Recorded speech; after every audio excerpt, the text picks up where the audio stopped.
Okay, so I need to give you guys an update. I haven't done that in quite a while. And I've been sitting here watching freaking videos on YouTube and like success stories and stuff. And that's why I've been crying, because it just makes me emotional. So anyways, let's see, where did I leave you guys the last time I filmed? We had just gotten started with the process of treatments and everything. It's kind of a long story. We were being seen at one doctor, and they actually ended up closing that facility because I don't even know exactly the reasons, but they were no longer taking new patients. So they just kind of booted us out the door, and we had to switch facilities and start being seen at a different one. So that's kind of why I haven't filmed, because everything kind of got pushed to a pause until we got an appointment at the new facility and everything ready to go and get started. So we finally have gotten through all of that with, you know, the new facility. I've had all my blood work done. My husband's had all his blood work done. So we were under the impression, we thought that our insurance was going to cover IVF treatment. And literally we were tomorrow scheduled for an appointment to finalize everything, sign the paperwork, and get started. And then I spoke to my insurance 2 days ago and found out that they only cover IUI. So right now we're just waiting on everything to get finalized as far as that goes, and then see what they're going to say tomorrow as far as the difference between IUI and IVF, because that was what the original plan was. So, just to give you guys a little bit of a recap of what's happened since we've been at the new facility, which I'm actually very thankful for, because I got to meet the doctor very early on. I feel very confident in her abilities. She's very sincere. She's sweet. So I really feel like God just, you know, made moves to have us where we needed to be. Because it was really strange how everything just happened, and all of a sudden we were literally scheduling to see the doctor at the other facility, and then all of a sudden they were closing down. So it was really chaotic and crazy. So anyways, we went in, I went in, met the doctor. She put me and my husband both on a very strict, high protein fruits and vegetables, what she calls Mediterranean diet. So it's mostly fruits and vegetables, lean meat.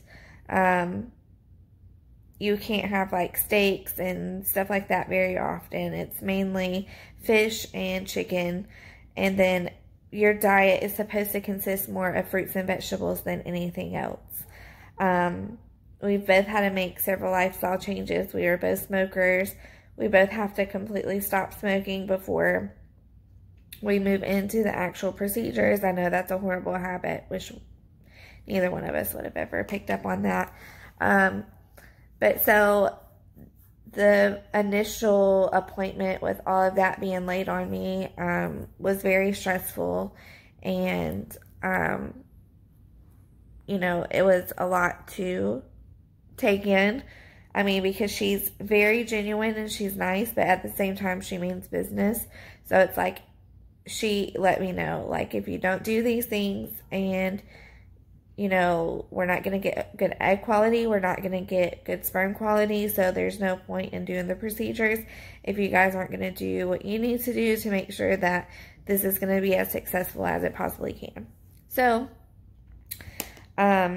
we've had to make lots of lifestyle changes. And then, let's see, COVID happened. We would have been a lot further along by now had COVID not happened. But thank you, coronavirus, for pushing things back even longer. It is what it is. I know that God has his plans for us and that the timing is all in his hands.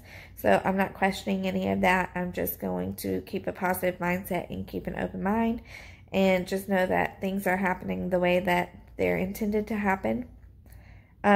So we were moving into IVF process before COVID, and we were actually scheduled for our final on, I want to say, was it March 30th? And then everything had gotten shut down. So everything ended up getting transferred over to video calls and video meetings or video appointments. So there was just not as much that could be done at that point, which, I mean, I guess is a good thing because we aren't going to be able to do IVF anyways because we just can't afford a $40,000 procedure. And yes, that was what they quoted us. I have the quote that they sent us that I could post here for you guys, just so that way if you are considering IVF, then you know the cost. I'm guessing that once everything gets processed and we're actually on the track for IUI, because they're going to have to go in and change everything, because literally we thought that we were good to go with IVF and we're not. So once they change all of that, I'm sure they will send me another, even though it doesn't come out of our pockets and insurance will cover the IUI, they still send you out like a list of how much everything is going to cost and everything. So I don't, good news, we did get good news. Also, my husband had another sperm, semen analysis done, and his last semen analysis, when we initially got started in this, what, a year and a half ago, was really low. It was like 6,000, and I want to say they said there were only like 5 live sperms and the rest were dead, and those live ones were seeming to try to die as well or something like that. I can't remember exactly. That could have been the very first, because his very first semen analysis, maybe 4 years ago, was really, really low. And that, I might be confusing the two because my memory is horrible sometimes. But either way, yeah, I think that was his first one. So I think his first semen analysis he ever had done, it was like 5 that were alive total. And I can't remember the actual total count, but it was 5 that were alive. And they were all trying to die. And then a couple of years later, which was about a year and a half ago, when he had the second semen analysis done, it had improved, but it was still very low, like 6,000.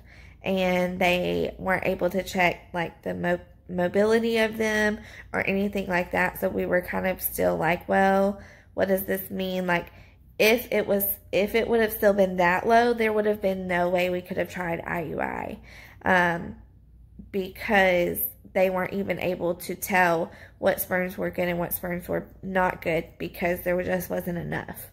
So this last sperm analysis, or semen analysis, sperm analysis, Lord, that's why I'm not a doctor.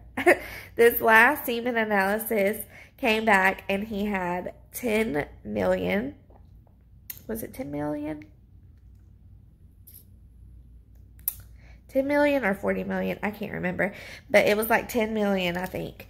And she, the doctor just expressed to us that she was very happy with that, that was definitely a huge improvement from the paperwork they had gotten from the other doctor. It was a huge difference from what it was the previous time, and that she had let us know at that point, you know, we could try for IUI with your sperm count being this high. But do you guys want to do IUI or go straight for IVF? And us thinking that insurance was going to pay for it, we were like, no, let's just go ahead and do IVF. You know, that's going to give us the best chances, because I want to say IUI at our age and everything and all the factors is only 20% or something like that success rate, and IVF has like a 70% success rate. So anyways, I truthfully, so that's what's been going on. We are this close to starting, you know, whatever process is. As soon as all of this COVID has settled and they can reopen, we'll be in there getting started with our procedure. So I will definitely be recording and keeping you guys posted with that as we go through it. My thoughts are a few things about IVF that I just wasn't very sure on. As you guys know, if you've followed me or watched my other videos on my channel, I just was kind of very standoffish against fertility treatments for a while because of religious reasons. I just wasn't sure, like, is this right to do? Like, is it I mean, obviously it's not natural, but is it in God's will for people to do things like this? I just struggled with that a lot. Like, is this something that God would look at as okay, or would he look at it as wrong? You know, that type of thing. And through it all, though, I've prayed a lot and I've talked to God, and I truly believe that he gives us the wisdom to, you know, doctors the wisdom to be able to do these things for a reason, and he wouldn't have put everything in place the way, like, everything wouldn't have been in place the way that it has, and like fallen in place the way that it has if it wasn't meant for us, you know. So I truly believe that. But with IVF, you can have your eggs tested. You can know the gender. You can know, they do this to make sure, it's genetic testing that they do, to make sure that you're not going to have a Down syndrome baby or a baby with any, what is it called? What is that?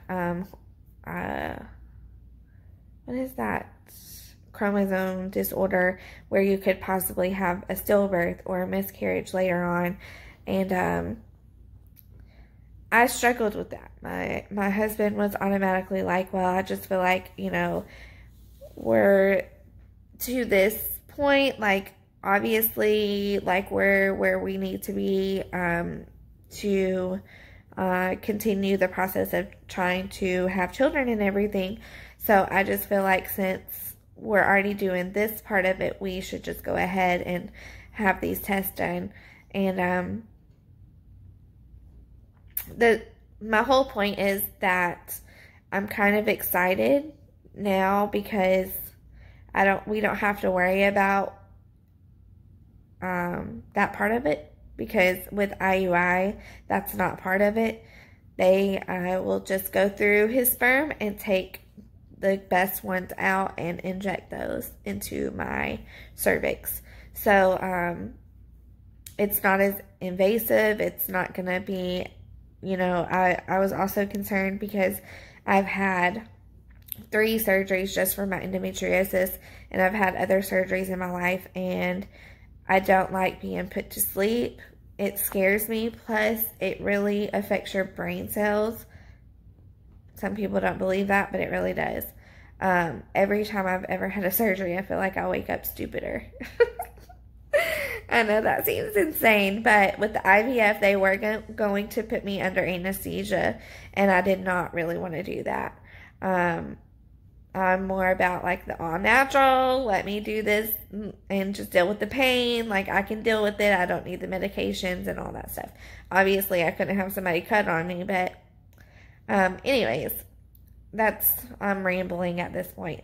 So I am excited that we don't have to worry about the testing and stuff like that. It'll all be in God's hands.